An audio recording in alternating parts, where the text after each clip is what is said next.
ಸ್ನೇಹಿತರೆ ನಮಸ್ಕಾರ. ಇದೊಂದು 1.5 ಎಕರೆ ಲ್ಯಾಂಡ್ ಬಂದಿದೆ ನೋಡಿ. 1.5 ಎಕರೆ ಲ್ಯಾಂಡ್ ಬಂದಿದೆ, ಕೆಂಪು ಭೂಮಿ. ಇದು ನಂಜನಗೂಡು ರಿಜಿಸ್ಟ್ರೇಷನ್ ಬರುತ್ತೆ ಸ್ನೇಹಿತರೆ. ಇದು 2.5 ಎಕರೆ ಇದೆ, ಇದರಲ್ಲಿ 1.5 ಎಕರೆ ಕೊಡ್ತಾರೆ ಈ ಪೈಕಿ. ಇದು ನೋಡಿ, ಇಲ್ಲಿದೆಯಲ್ಲ ಈ ಬೇಲಿ ಇದೆಯಲ್ಲ, ಈ ಬೇಲಿ ಪಕ್ಕದ್ದೇ ದಾರಿ. ಇದು ನೋಡಿ, ಈ ಕಡೆನೂ ಕೂಡ ದಾರಿ. ಇದು ಕಾರ್ನರ್ ಪ್ರಾಪರ್ಟಿ. ಡಾಂಬರ್ಗೆ ಒಂದು 300 ಮೀಟ್ರ್ ಒಳಗಡೆ ಬರಬೇಕು ಸ್ನೇಹಿತರೆ. ಜಾಗ ಮಾತ್ರ ಅದ್ದೂರಿಯಾಗಿದೆ. ಕೆಂಪು ಭೂಮಿ, 1.5 ಎಕರೆ ಲ್ಯಾಂಡು ನೋಡಿ. ಅಕ್ಕಪಕ್ಕ ಎಲ್ಲ ಹೊರಗಡೆ ಎಲ್ಲ ತಗೊಂಡು ಭಾಗ ಎಲ್ಲ ಬಾಳೆ ಗಿಳೆ ಹಾಕಿದ್ದಾರೆ. ಅಕ್ಕಪಕ್ಕ ಚೆನ್ನಾಗಿದೆ. 1.5 ಎಕರೆ ಭೂಮಿ.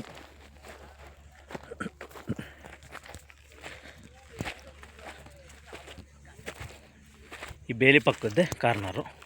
ಈ ಬೇಲಿ ಪಕ್ಕದ್ದು ಕೂಡ ರೋಡು. ಡಾಂಬರಿಂದ ಜಸ್ಟ್ ಒಂದು 300 ಮೀಟ್ರ್ ಒಳಗಡೆ ಬರಬೇಕು ನೋಡಿ. ಲೈನು ಕೂಡ ಇಲ್ಲೇ ಇದೆ, ಲೈನು ಕೂಡ ಏನು ತೊಂದರೆ ಇಲ್ಲ.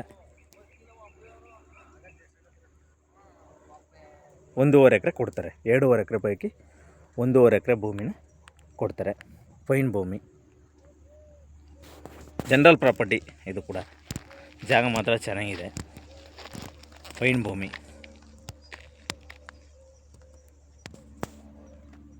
ನೋಡಿ, ಈ ಬೇಲಿ ಒಂದು ತೆಗಿಸ್ಬೇಕು. ಬೇಲಿ ದೊಡ್ಡದಾಗಿದೆ. ಬೇಲಿ ಪಕ್ಕದ್ದೇ ದಾರಿ. ಇದು ಕೂಡ ಈ ಬೇಲಿ ಪಕ್ಕದ್ದು ಕೂಡ ದಾರಿ. ಕಾರ್ನರ್ ಪ್ರಾಪರ್ಟಿ ಬರುತ್ತೆ. ಡಾಂಬರಿಂದ ಒಂದು 300 ಮೀಟ್ರ್ ಒಳಗಡೆ ಬರಬೇಕು. 1.5 ಎಕರೆ ಭೂಮಿ ನೋಡಿ. 2.5 ಎಕರೆ ಇದೆ. 2.5 ಎಕರೆಯಲ್ಲಿ ಅವರು 1 ಎಕರೆ ಮಡಿಕೊಳ್ತಾರೆ. ಈ ಭಾಗ ಕೊಡ್ತಾರೆ. ನಾನು ಏನು ವಿಡಿಯೋ ಮಾಡ್ತಾಯಿದ್ದೀನಿ ಇದನ್ನು, ಈ ಭಾಗ ಮೇಲುಗಡೆ ಭಾಗನ ಇವರು 1.5 ಎಕರೆ ಇದು ಮಾಡಿ ಕೊಡ್ತಾರೆ ಸ್ನೇಹಿತರೆ. ಚೆನ್ನಾಗಿದೆ.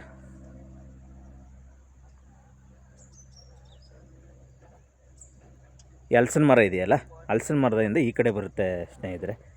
ಹಲಸಿನ ಮರದಿಂದ ಈ ಕಡೆಯಿಂದ ಈ ಬೇಲಿವರೆಗೂ ಕೂಡ, ಇಲ್ಲಿವರೆಗೂ ಕೂಡ 1.5 ಎಕರೆ ಎಲ್ಲಿಗೆ ಬರುತ್ತೆ ಅಳತೆ ಮಾಡಿ ನಿಮಗೆ ಹದ್ಬಸ್ಟ್ ಮಾಡಿ ಕೊಡ್ತಾರೆ ಸ್ನೇಹಿತರೆ. ಇದು ನಂಜನಗೂಡು ರಿಜಿಸ್ಟ್ರೇಷನ್ ಬರುತ್ತೆ. ನಂಜನಗೂಡಿಗೆ ಒಂದು 15-16 ಕಿಲೋಮೀಟ್ರ್ ಅಂತರದಲ್ಲಿದೆ ಲ್ಯಾಂಡು. ಫೈನ್ ಭೂಮಿ.